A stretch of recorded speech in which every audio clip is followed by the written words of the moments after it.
Anna and I are in the middle of her quiz and we keep getting off subject, but that's okay. That's my fault. No. All right. So your next question, Anna, or not question, but your next sentence that's in a book.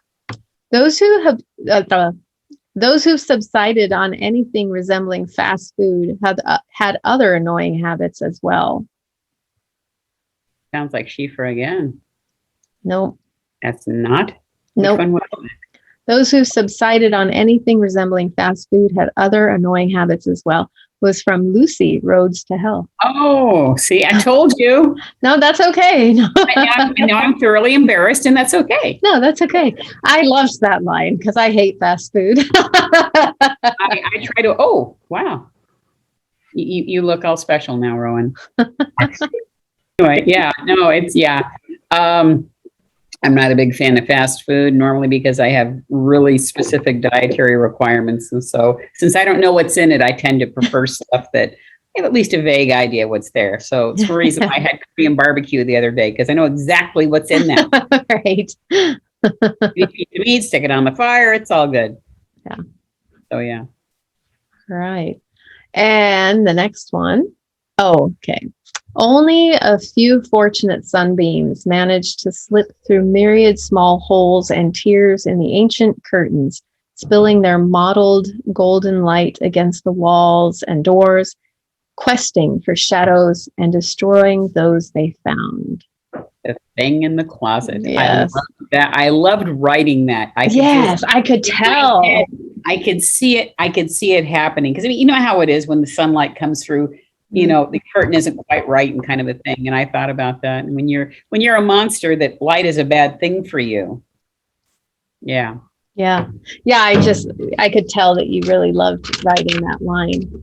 Well, what's that line? Kill your darlings. That was a darling I did not kill. Yeah. Oh, no, that's too darling. Okay. It was like having a part of my soul severed. The pain it caused me was almost tangible. And it was all I could do not to scream out my agony. Oh my God. I can't even remember where that came. I wouldn't even begin to guess. That was Yakfola. Yakfola, yeah. Yeah, that's been that was an interesting one to write. I know some people say don't do flashback, so the whole thing is an entire flashback. Oh, I think a little bit of flashback is okay. Yeah, well, with Schiffer, I wanted to establish it, do the backstory and all that. And so by the time Fialcofola comes along, she's now dealing with her next big thing. If you want to know what it is, people, read the books. The next big thing. And so, yeah, it was fun to write, you know. It's stuff I don't think we normally see. Mm-hmm. In books on, you know, the whole vampire subject and stuff. So that's kind of where I was with that. I felt in a way like I was covering new ground. I actually think I've actually created a vampire character I've never seen before. Oh, you know nice. You know what an eidetic memory is, right? No, you can explain. It's a photographic memory. Oh, okay. Imagine you're a 1,000-year-old vampire and you remember every single thing you've done. I've never seen anything like it, and so I introduced it in one of those books. Very nice. I wanted to make sure it was my idea, and I wanted to establish it. I'd never seen it anywhere, and I thought it was a good idea to do it. And as a writer, you understand about making sure you establish your, I can't say ownership, but your creation of the idea. And so I wanted to do that. Yeah. So, you know, it's that whole thing is exploring new grounds. And I mean, in this case, this is a vampire who he does want to end himself. And he's been trying to, but he was turned because of his photographic memory and the vampire council. There's always a vampire council somewhere. Oh, yes. Wants to use him as kind of almost like a, you know, like almost think of him as a record, like a store of records. So he wants to end himself. And so that becomes part of his story with the idea that he's eventually be writing some short stories based on his recollections of everything he's been through. Nice. Sounds very interesting. Yeah. Yeah. All right. That vampire is called Phelan. So I just realized that my last question, I didn't write down what book it was from. Hopefully I know. Yeah. I was like, why didn't I do that? Oh, I remember reading this. I hope Okay. so. I think you might be able to. Let's hope. Hoping. His deep voice that could make me feel at home or send shivers up my spine. His voice could slide so easily from laughter into something very serious, even dangerous.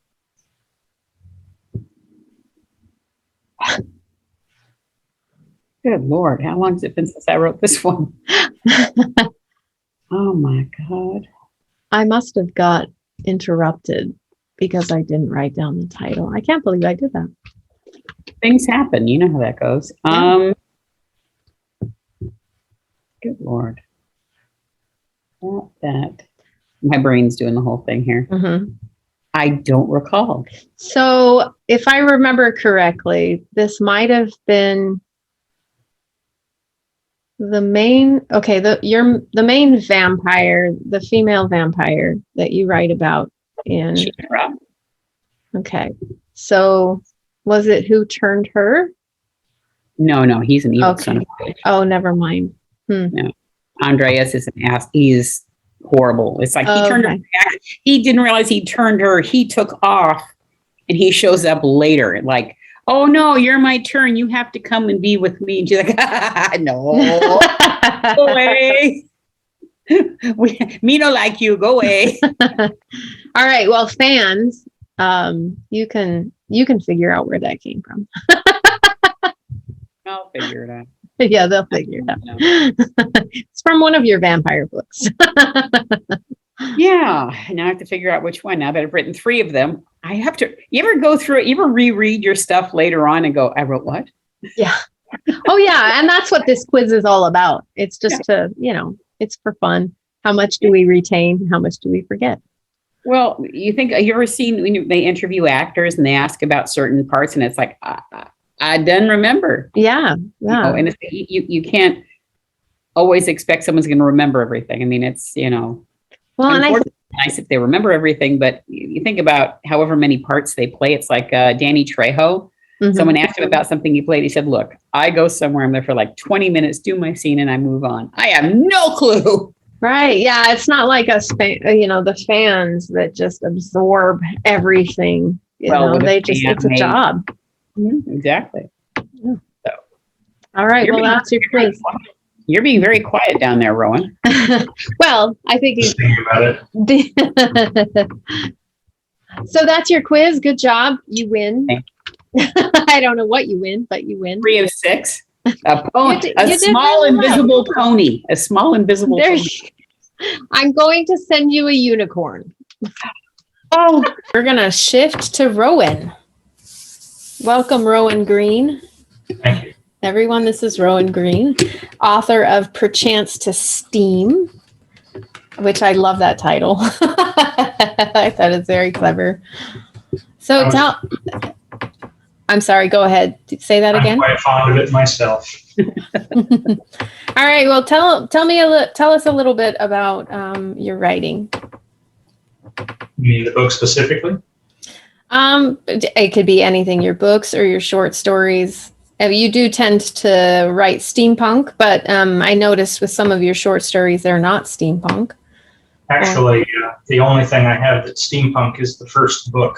Okay. The Cardwalker Chronicles, the common thread is tarot, but each book is a different suit. So you've got your coins, your wands, etc.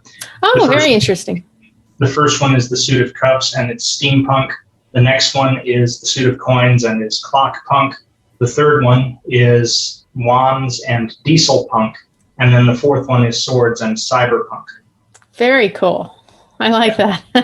Short stories tend to be all over the place, but most of the ones that I've written are, and it's similar in premise, I think, to The Giver, where basically this universe, they don't have color vision or much of a sense of touch, etc., until they meet their soulmate.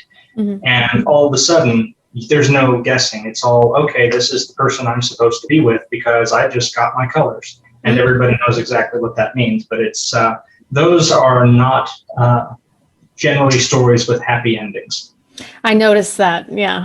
But I was like, I love the original. You and I talked about that when you were writing it, and oh my God, it tore my heart out. yeah. That's the reason you convinced me to write Perchance to Steam, because you read that Colors of Love story. Mhm. Yes.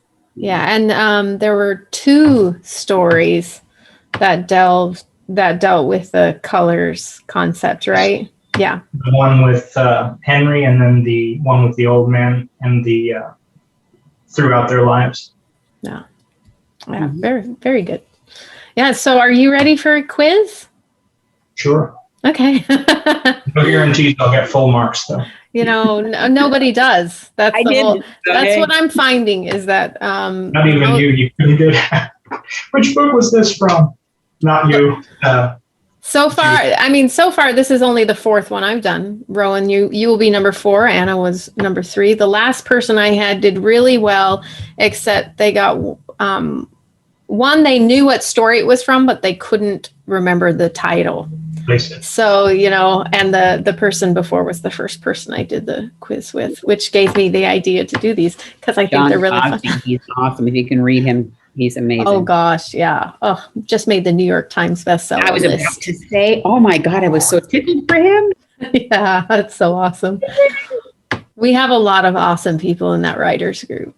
I just, yeah. Oh, and B. Charisse Moore just got her. For that, by the way, if you can. I think I did. Oh, I'm not sure. I will. I'll send you an invite to the writers group, Rowan, if you haven't already got one. Sounds good. Yeah. Thank you. Yeah. Okay. So are you ready, Rowan? Sure. Okay.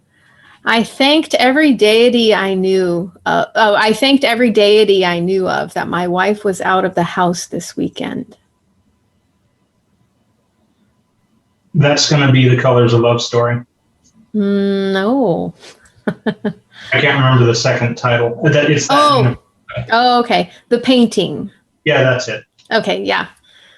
So that's a Colors of Love story too, right? Wait a minute. No, you know what? I had forgotten about that. I forgot writing that one. That's okay. No. More of a horror story. Someone gets eaten by a demon. Yeah. That's yeah. Oh, yeah. As a painting of his grandmother. Yes, and that was terrifying. I remember when you sent that to me. Oh my God. Yeah. That was. I wonder how James would like that story. Oh Lord. It was quite a creepy story. Yeah, that's the painting. I need to do another one in that sort of vein. I think you should. Yeah, totally. Because I'd love to learn more about those, whatever those things were coming through the painting. Mm-hmm. I couldn't figure it out. I was like, is it really his grandmother or is it someone posing as his grandmother? It's someone from the realm where all the pens and left socks go. I loved the idea of just thanking every deity. That was like the moment I read that part. I enjoy that kind of concept. It leads over into a book that nobody but Anna has seen anything of. So my muse for the Cardwalker Chronicles kind of went to sleep. So I'm writing something completely different, as yet untitled. Essentially, it's set in an alternate universe where the Titans and the Greek gods had another war and the Greek gods lost. So now anyone who's caught worshipping the 12 are instantly killed. And so, yes, it's an underground movement and they all have the various gods and goddesses that they follow. But if they are particularly surprised or something of that nature, it's by the 12 and they invoke them all. Okay. It's a fun series. Nice book so far. Yeah. I don't know how you make it a series, considering what I did put that joke in there that you told me I should. Oh. Eumenides? Yeah, Euripides. God. Yeah. That's it. They say that's an incredibly old joke, but it's from at least 1922. Yeah. You've taken it back that far? Mm-hmm. Oh. You know the joke I'm talking about, right, Jude? I do. Sorry. No, that's okay. random friend stuff. That's okay. All right. So the next line is, the flowers dotting the field were a breathtaking shade of yellow, but the grass looked like a sad shade of green. That is from the Colors of Love story. Yes. Yep. That's just right after he got his colors. Yeah, it was. Yep. All right. Next is some people might say the punishment was harsh, regardless of the crime, but I had no chariot in that race. That's right after they convicted Cyril in Perchance to Steam. Oh my God. Yeah, that was. I have another title for that one. Yeah. It's called The Greek Story. Did you shared that? Okay. I don't think I did. Maybe I did. Wow. Okay. Yeah. Very similar. I thought I was bad. It goes, oh, you know what? I did share the first one. No, that's okay. So something very similar happens in Perchance to Steam. Okay. In this one, it's right after Theo gets to wherever he is. He doesn't know the name of the place yet. And somebody had blasphemed against the Titans and was killed. Yeah. Nice. Yeah, see, this is so back to what you were saying about using the things over again. Yeah. Well, and I think if we mix it up enough, but again, it's going to get confusing in our brains later on down the line with something like this, which again, there's no winning or losing with this. It's just for fun, That's what the series Bible is for. And I brought that up earlier to her about having the series Bible and book Bible just to keep track of stuff. Mm-hmm. What color was this character's eyes? I actually got called on that, which is why I started doing the Bible. I got the eyes wrong. Oh. One of my betas caught it, and I was like, I love you more. Yeah. Nice. Because it's not going to be as embarrassed as I might be otherwise. Okay, one more, Rowan. Sunny skies are great and all, but it's the rough trips you remember. That is from Perchance to Steam. It is. Trips are the ones that are fun. Yes. Those are the ones you remember. Good job. That trip that James and Alethea talk about actually happened. I lifted that from a real event. Oh, okay. Oh, you and your lady love? No, this was way back when I was like 12. Oh, the olden days. Okay. The olden days. I think I've told you about when it was like 94 degrees outside and dropped down to 32 in less than 15 minutes. Yeah. I think you did. That's like evil. That's evil weather. Right up Lucy's alley. No, she's not evil. Remember, she's not evil. You are pushing my buttons successfully. Stop that. All of them. Yes. As often as I have a chance.